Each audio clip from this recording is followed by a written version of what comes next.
ठीक है। नमस्ते दोस्तों, आप सभी का स्वागत है। आज हमारे साथ जुड़े हुए हैं राजस्थान बसी से डॉक्टर रमाकांत शर्मा जी। सर जी, आपका बहुत बहुत स्वागत है। सर, आज मैं आपसे जानना चाहती हूँ कि ऐसी क्या चीज है कि लोगों को कफ बहुत ज्यादा होता है, मतलब बहुत ज्यादा कफ वो बाहर निकालते हैं। ऐसी क्या चेंजेस अभी हमारे अंदर इतने हो रहे हैं कि लोग सुबह उठते ही सबसे पहले वो दवाई खाते हैं ताकि वो एसिडिटी, वो चीजें वो ना हो। तो ऐसा क्या करें हम अपनी दिनचर्या में, ऐसी क्या छोटी छोटी चेंजेस करें जिससे हाँ कि ये जो प्रॉब्लम है वो उनके सॉल्व हो। जी। आ, आयुर्वेद में सामान्य तौर पर तीन दोष बोले गए हैं, जिसमें वात, पित्त और कफ, ये तीन दोष हैं। कहा जाता है कि इन तीनों दोषों की आवश्यकता होती है। आयुर्वेद में एक कथन है कि दोष धातु मल मूलम ही शरीरम। शरीर जो है उसमें दोष की आवश्यकता है, धातु भी जरूरी है और मल की भी आवश्यकता है। जब ये तीनों चीजें सम स्वभाव में होती हैं तो शरीर पूरे तरीके से स्वस्थ माना जाता है। अगर हम केवल दोष की बात करते हैं, आवाज आ रही है ज्योति जी? जी सर, एकदम क्लियर आ रही है। सर, आपकी आवाज ओके, आ आ रही रही है। है। जी। तो ये जो दोष हैं ये तीन हैं, वात, पित्त और कफ। जब आजकल के जो रोग हो रहे हैं, जैसे वात की समस्या जो है वो दो तरीके से पूरे के पूरे शरीर में रिप्रेजेंट होती है। एक तो वात मतलब गैस बनना, वायु, पेट में भारीपन, अफारा, पेट फूल रहा है, एकदम से ऊपर की तरफ सीने में भारीपन आ रहा है, गर्दन में जकड़न हो रही है, ये वात के रोग हैं। ये वायु बन रही है, गैस बन रही है शरीर में। इस गैस के बनने में भी पित्त भी सहायक होता है, क्योंकि पाचन की व्यवस्था पाचक पित्त के बिगड़ने की वजह से बिगड़ती है। ये वात के रोग हो गए। दूसरा पित्त के रोग, जैसे आजकल सामान्य तौर पर जो आपने अभी बोला कि सारे के सारे लोग ही लगभग लगभग मुझे लगता है more than 50% peoples in the total population they are taking antacids, PPIs जिनको बोला जाता है, सवेरे सवेरे खाली पेट की गोली। जो बीपी की दवाई खा रहा है वो खाली पेट की गोली खा रहा है, जो शुगर की दवाई खा रहा है वो खाली पेट की गोली खा रहा है, जो खून पतला करने की दवाई खा रहा है वो खाली पेट की गोली खा रहा है, और जिसको एसिडिटी है उसके लिए तो खाली पेट की गोली कंपलसरी मानी जाती है। और वो गोली खाने के बाद पूरे दिन में वो ये प्रयास करता है कि सारा का सारा जो भी खाना पीना उसको पसंद है वो खाया जाए। इसके चक्कर में एसिडिटी बढ़ती रहती है। और एंटासिड हमने ली है तो कल एंटासिड की दोबारा से आवश्यकता हो जाएगी, क्योंकि आज हमने सारा का सारा एसिडिक मटेरियल ही खाया है। ज्यादा से ज्यादा पचने में जो भारी है वही खाया। स्वाद के अनुरूप लोग भोजन कर रहे हैं, स्वास्थ्य को बिल्कुल भूल जा रहे हैं। इसके लिए बहुत आवश्यक होगा कि आप या हम या जो परेशान हैं वो आपके स्वास्थ्य के अनुरूप अगर भोजन हो, क्योंकि भोजन की व्यवस्था तो शुरू से यही बोला गया था कि भोजन क्यों चाहिए, क्योंकि काम करना है। अब काम तो सिर्फ बैठ करके करना है, पेन चलाना है या मुंह चलाना है या थोड़ा बहुत इधर उधर मुड़ लेना है। उसके लिए स्वाद के हिसाब से कभी सवेरे सवेरे ब्रेड पकौड़े बनाए जा रहे हैं, दोपहर में फिर बहुत ज्यादा लजीज, अच्छा, स्वादिष्ट, ज्यादा गरिष्ठ, ज्यादा मात्रा में कैलोरी वाला भोजन किया जा रहा है। शाम को भी कहीं चले गए बाहर तो कुछ खा के आ गए। कैलोरीज इतनी ज्यादा हो जा रही हैं कि उसको पचाने में जो पाचन की व्यवस्था है वो पूरी तरीके से व्यस्त बनी रहती है। तो पाचन की व्यवस्था बिल्कुल ही बिगड़ जाती है इसके चलते। और लगातार फिर लोगों को पाचन के लिए किसी को एंटासिड लेनी पड़ रही है, किसी को प्रोबायोटिक लेने पड़ रहे हैं, किसी को डाइजेस्टिव एंजाइम लेना पड़ रहा है।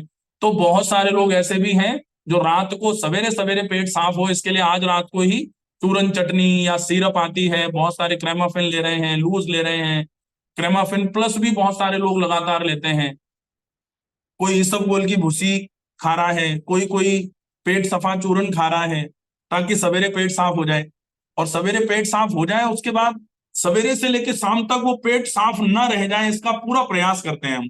पूरा अभ्यास, पूरा डस्टबिन की तरह उसमें ठूंसते रहते हैं कुछ भी, वो प्रॉब्लम है, वो पित्त हो गया।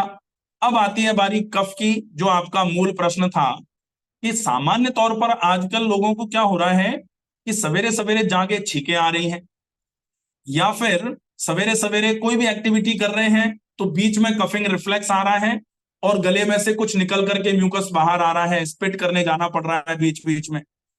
एलर्जी हो जा रही है, किसी की नाक बंद हो रही है, जिसकी वजह से नाक की बंद होने की वजह से मुंह से सांस भरनी पड़ती है तो गला खराब हो जा रहा है, और लोगों को लगता है कि ये कफ की प्रॉब्लम है। सामान्य तौर पर सिर्फ केवल नाक का ब्लॉकेज जो है, नेजल ब्लॉकेज, वो एक बड़ी समस्या है। ऐसे केस में अगर हम कफ से निजात पाना चाह रहे हैं, बार बार कफ आ रहा है, बार बार गला खराब हो रहा है, बार बार हमको खांसी हो जा रही है, चाहे वो एलर्जिक कफ हो, चाहे एलर्जिक राइनाइटिस हो, चाहे एलर्जिक ब्रोंकाइटिस हो, या टॉन्सिलाइटिस हो जाए। टॉन्सिल्स बहुत सारे लोगों के आजकल देखते हैं ना, छोटे बच्चों को स्पेशली। जैसे बच्चा अगर 6 महीने से लेकर के 3, 3.5, 4 साल, 5 साल, 7, 8, 9, 10 साल तक का भी अगर है, तो वो जैसे ही कुछ उल्टा सीधा खाता है, उसके दोनों तरफ के टॉन्सिल फूल करके गले में ऐसे चौक कर देते हैं गले को, फिर टॉन्सिलेक्टोमी करा दी जाती है, वो भी एक बड़ी प्रॉब्लम है। ऐसे केस में थ्रोट हाइजीन मेंटेन जब तक नहीं होगा तब तक ये समस्या पूरे तरीके से ठीक नहीं होती। फिर एलर्जिक ब्रोंकाइटिस होती है। एलर्जिक ब्रोंकाइटिस में क्या होता है कि एलर्जी जो है वो धूल की, मिट्टी की, धुएं की, फ्रेग्रेंस की जो एलर्जी है, वो फेफड़ों की, श्वास की जो नलियां हैं उन तक जैसे ही वो पहुंचता है तो वो चिपक जाती हैं, एकदम से आपको सांस भरने में तकलीफ होना चालू हो जाती है। इसके लिए बहुत अच्छा मैनेजमेंट है एक, आप ओरल हाइजीन, थ्रोट हाइजीन और चेस्ट हाइजीन का मेंटेनेंस कर लें। ओरल हाइजीन के लिए बेहतरीन तरीका होता है, आप 1 चम्मच सरसों का तेल मुंह में भर के ऑयल पुलिंग कर दें, 5 मिनट के बाद उसको थूक दिया। अगर हम ये करते हैं तो ओरल लुब्रिकेशन रहेगा। ओरल लुब्रिकेशन रहेगा तो नाक के बंद होने पर जो मुंह सूखता है या फेरिंजाइटिस हो जाती है, जिसकी वजह से बार बार कफिंग रिफ्लेक्स आता है, तो वो मुंह बिल्कुल साफ रहेगा, लुब्रिकेटेड रहेगा, तो प्रॉब्लम नहीं आएगी। दूसरा होता है, कैसे भी करके अगर संभव हो जाए तो ओरल हाइजीन की आजकल वैसे भी आवश्यकता है, क्योंकि मसूड़े से रिलेटेड, दांत से रिलेटेड, जीभ से रिलेटेड, चीक से रिलेटेड, मुंह में छाले हो रहे हैं, ये सारी समस्याएं बहुत आती हैं। तो इसके लिए ऑयल पुलिंग बहुत अच्छा है, और जो दूसरा नुस्खा है वो भी इसके लिए बहुत इफेक्टिव होगा, वो है नीम की दातुन। अगर नीम की दातुन थोड़ी भी कहीं छोटे टुकड़े, आजकल तो खैर क्या है कि मेट्रोपॉलिटन सिटीज में नीम की दातुन के बंडल छोटे छोटे बना करके बेचे जा रहे हैं, 100 100 आप अमेजोन पर सर्च करेंगे तो आपको मिल जाएगा नीम की दातुन। तो वो नीम की दातुन जो छोटी सी टहनी होगी उसको थोड़ा सा चबा करके उसको, उसका रस जो है वो मुंह में घोल दिया जाए, बहुत इफेक्टिव तरीके से वो काम करता है, बहुत बढ़िया रहेगा। ओरल हाइजीन हो गया। थ्रोट हाइजीन के लिए एक तो हल्के गुनगुने पानी में थोड़ी सी हल्दी, थोड़ा सा सेंधा नमक मिला करके अगर उससे गरारे कर लिए जाए, तो ये कफिंग की जो प्रॉब्लम है डेफिनेटली बहुत अच्छे तरीके से हील होना चालू हो जाएगी। फिर नाक की बंद होने की वजह से या नाक की एलर्जी की वजह से जो कफिंग होती है, उसके लिए भी बहुत अच्छा तरीका है। आप जिनको ये प्रॉब्लम हो रही है, वो सफेदे की भाप, सफेदा यूकलिप्टस जो आता है, उसको पानी में डाल करके उबाल करके उसकी भाप अगर हम लेते हैं तो नाक बिल्कुल खुलेगी। और फिर अच्छे तरीके से नाक को छिड़कने के बाद नाक में अगर हम अच्छे तरीके से घी डाल देते हैं तो बहुत अच्छे तरीके से ये वाली समस्या क्लियर होगी। तीसरा जो कफिंग का रीजन हो सकता है वो फेफड़े, क्योंकि लोगों को तो यही लगता है खांसी हो गई कहीं फेफड़े खराब नहीं हो रहे हो। तो छाती और पीठ पर गर्म पानी की थैली से थोड़ी सिकाई करी जा सकती है। हॉट वाटर ब्लैडर्स जो आते हैं रबर के, उसमें हल्का गर्म पानी भरा, एक कपड़े को रखा सीने पर और पीठ पर, थोड़ी थोड़ी देर के लिए ऐसे करके सीने पर थोड़ी सिकाई कर दी। तो जैसे जैसे सिकाई करते हैं, गर्म सेक होता है तो वैसो डायलिटेशन होता है, ब्रोंको डायलिटेशन होता है, जो श्वास की नलियां हैं वो फैल जाएंगी। फैल जाएंगी तो एक तो सांस भरना जो चालू हो गया है वो ठीक हो जाएगा, और अगर कुछ कफ चिपका होगा तो वो छूट करके बाहर आ जाएगा, कफिंग रिफ्लेक्स एक्सपेक्टोरेशन इफेक्ट मिल जाएगा, बहुत बढ़िया रहेगा। अब हम देखें कि इस कफिंग के लिए कुछ घरेलू नुस्खे और क्या हो सकते हैं, क्या हम खाने पीने में ले लें उससे ये कफ ठीक हो जाए? तो सौंठ का पाउडर, मुलेठी का पाउडर और गुड़, या फिर शहद। अगर शहद के साथ सौंठ और मुलेठी मिला रहे हैं तो थोड़ा पेस्ट जैसा बन जाएगा। तो वो पेस्ट जैसा बन जाए तो उसको अच्छे तरीके से दिन में 2 बार थोड़ा थोड़ा करके उसको चाट लिया, या फिर उसको खाने के बाद थोड़ा सा हल्का निमाया गुनगुना पानी पिया। इसके बाद ठंडा पानी नहीं पिया जाता, ये जरूर ध्यान रखेंगे। क्योंकि अगर हमने कुछ गर्म तासीर की चीज खाई है और उसके ऊपर से ठंडा पानी पी दिया तो फिर ये गड़बड़ हो जाता है। तो चूंकि सौंठ और मुलेठी दोनों गर्म है, शहद और गुड़ भी गर्म है गर्म के साथ मिलाने पर, और इसके बाद अगर ठंडा पानी पिएंगे तो प्रॉब्लम होती है। इसलिए गुनगुने पानी के साथ ले सकते हैं। और मान लो अगर गुड़ के साथ मिला करके छोटे छोटे गोलियां या लड्डू बनाए हुए हैं तो फिर इनको खाने के बाद आप गुनगुना पानी पी सकते हैं। इससे आपके गले में जो म्यूकस जमा होता है वो बिल्कुल ढीला होकर के छूटेगा, और फिर कफिंग करके आप उसको छुटा करके बाहर फेंक सकते हैं। ठंडी चीजें बिल्कुल बंद रहेंगी, ये विशेष ध्यान रखना पड़ता है। क्योंकि कफ की तासीर होती है स्निग्ध, स्निग्ध का मतलब चिकनी। तो और ठंडी, तो ठंडी चीजें भी बंद रहेंगी। और जो चिकनाई है, जैसे सामान्य तौर पर कफ जो है ना, दोष जब माना जाता है कफ को, तो कफ की अपनी प्रकृति ठंडी और चिकनी दोनों हैं। तो आपको इसके अगेंस्ट खाना खाना पड़ेगा। अगर हमने ठंडी प्रकृति कफ की है और ठंडी चीजें खा दी, जैसे कफ में हमने छाछ पी ली, दही खा लिया, तो कफ बढ़ जाएगा। और अगर चिकनाई है कफ में, कफ की तासीर चिकनी होती है, और अगर हमने कफ के साथ में घी खा लिया, मक्खन खा लिया, तो भी कफ बढ़ेगा। इसलिए यह ध्यान रखना होता है कि ठंडी, ठंडाई, ठंडी चीजें और चिकनाई दोनों चीजें बिल्कुल बंद कर दी जाएं, और इसके साथ में थोड़ी उष्ण प्रकृति की चीजों का उपयोग हो जाए। हल्की गुनगुनी गरम गरम तासीर का खाना, गरम गरम बना करके खाना। जैसे खाना बनाया, फ्रिज में रख दिया, उसको निकाल के खा लिया, ये कफ वर्धक हो जाता है, ये कफ का वर्धन करता है। इसलिए थोड़ा उष्ण प्रकृति की चीजों का उपयोग अगर किया जाएगा तो निश्चित ही कफ में आराम मिलना चालू हो जाएगा। अब जैसे व्यायाम चिकित्सा, ये आपका फील्ड है कि व्यायाम में हम कफ के लिए क्या कर सकते हैं। तो व्यायाम में कफ के लिए बहुत आवश्यक होता है कि नाक में घी लगाने के बाद, नस्य करने के बाद अगर सही तरीके से प्राणायाम किया जाए तो ये पूरा का पूरा नेजल एरिया से लेकर के और फेफड़ों में जो एल्वेलाई वायु कोष होते हैं वहां तक सबको बिल्कुल ट्रीट करेगा, सबको बिल्कुल क्लीन करेगा। बहुत फायदा रहेगा इससे।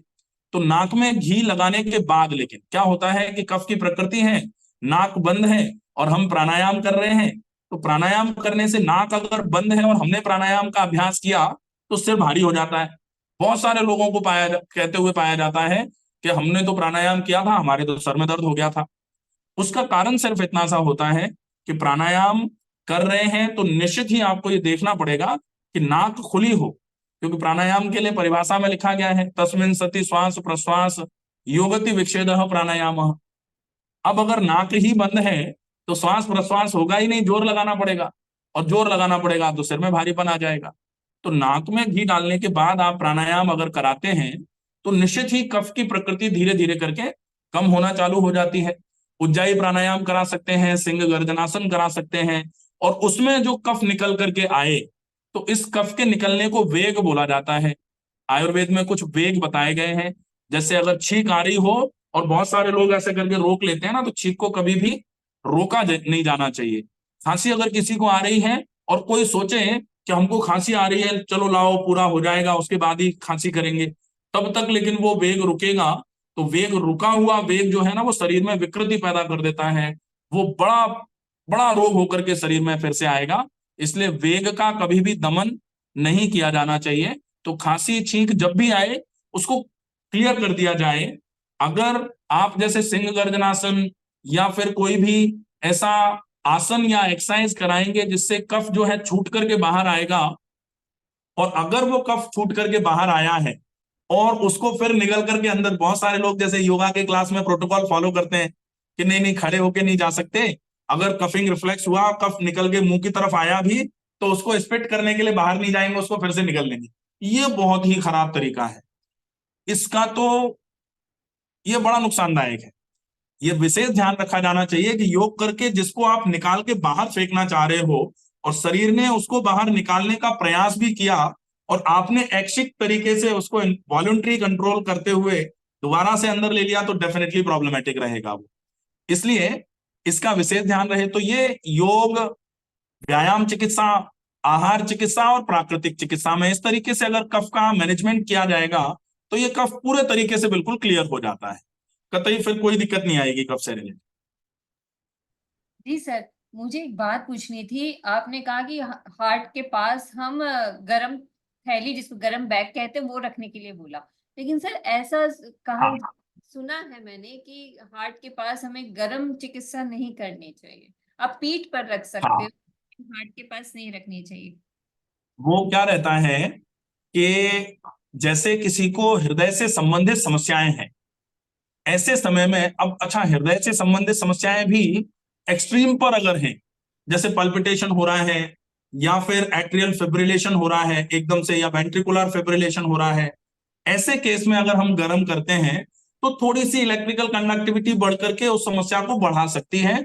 इसमें ये जरूर थोड़ा ध्यान रख लिया जाए कि अगर किसी को कफ की समस्या, जैसे किसी को अस्थमा की समस्या है और साथ में उसको ब्लॉकेज भी है, ब्लॉकेज के लिए मान लेते हैं उसने स्टंट लगा रखे हैं, या फिर मान लेते हैं उसने, जिसको लिथियम बैटरी बोला जाता है, ऐसे नोड जो रिप्लेस करा जाता है, जिसको पेस मेकर कहते हैं, अगर वो लगा रखा है तो या डिफिब्रिलेटर लगा रखा है किसी ने।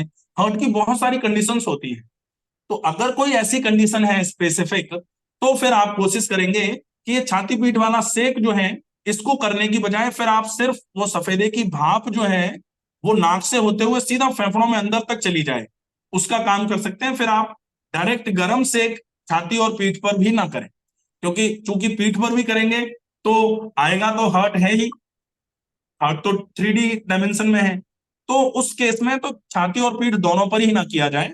लेकिन वो हर्ट की एक्सट्रीम कंडीशंस जब हो तब, अगर हर्ट में थोड़ी बहुत प्रॉब्लम है, जैसे मान लो 80% ब्लॉकेज है, या ब्लॉकेज था लेकिन स्टंटिंग करा रखी है, तो ऐसे में इतनी कोई दिक्कत नहीं है, और वो हल्का गर्म रहेगा। एक्सट्रीम हीटिंग टेम्परेचर का पानी तो रखना भी नहीं है, और एक्सट्रीम हीटिंग का तो पूरे शरीर में कहीं भी नहीं रखा जा सकता। तो हल्का गुनगुना सा पानी अगर बैग में भर करके अगर रखते हैं, हार्ट की छोटी मोटी कंडीशन है तो अपन आराम से रख सकते हैं, लेकिन एक्सट्रीम हार्ट कंडीशंस हैं तो डेफिनेटली इस चीज का थोड़ा ध्यान रखना रखना पड़ेगा कि गर्म करने से क्या होगा कि कंडक्टिविटी थोड़ी सी बढ़ सकती है। और अगर पहले से पल्पिटेशन की प्रॉब्लम है, पहले से कार्डिक साइकिल्स बढ़े हुए रहते हैं, एकदम से हार्ट की जो संकुचन और शिथिलन की दर है वो ज्यादा है, तो थोड़े गर्म के चक्कर में थोड़ी बढ़ सकती है। इसलिए ज्यादा गर्म का उपयोग ना किया जाए, लेकिन थोड़ा बहुत गर्म कर सकते हैं, कोई दिक्कत नहीं है उसमें। जिनकी बाईपास सर्जरी हुई है वो भी ना करे ना सर? हाँ, जिनको हार्ट की एक्सट्रीम कंडीशन, बाईपास सर्जरी जो है वो एक्सट्रीम कंडीशन में ही होती है, तो कंडीशन। ऐसे केस में ना किया जाए, हाँ, बिल्कुल। तो सर आपने बहुत सारे उपाय बताए। ऑयल पुलिंग बताया आपने, भाप लेना बताया आपने, अच्छा खाना यदि गर्म खाना जो खाना है वो खाना, इसके साथ आपने विरुद्ध बताया। विरुद्ध क्या है? हमें दही छाछ इनका प्रयोग नहीं करना चाहिए। बिल्कुल बिल्कुल। जी। तो सर आपने इतने अच्छे तरीके से, इतने सहज तरीके से इसके उपाय बताए, तो इसका भी अगर पालन करेंगे तो काफी हद तक इस समस्या से बचा जा सकता है। बिल्कुल बिल्कुल। जी सर। सर आपने अपना इतना कीमती समय दिया, इतने अच्छे अच्छे उपाय बताए, इसके लिए आपका बहुत बहुत धन्यवाद sir. Thank you sir. Okay.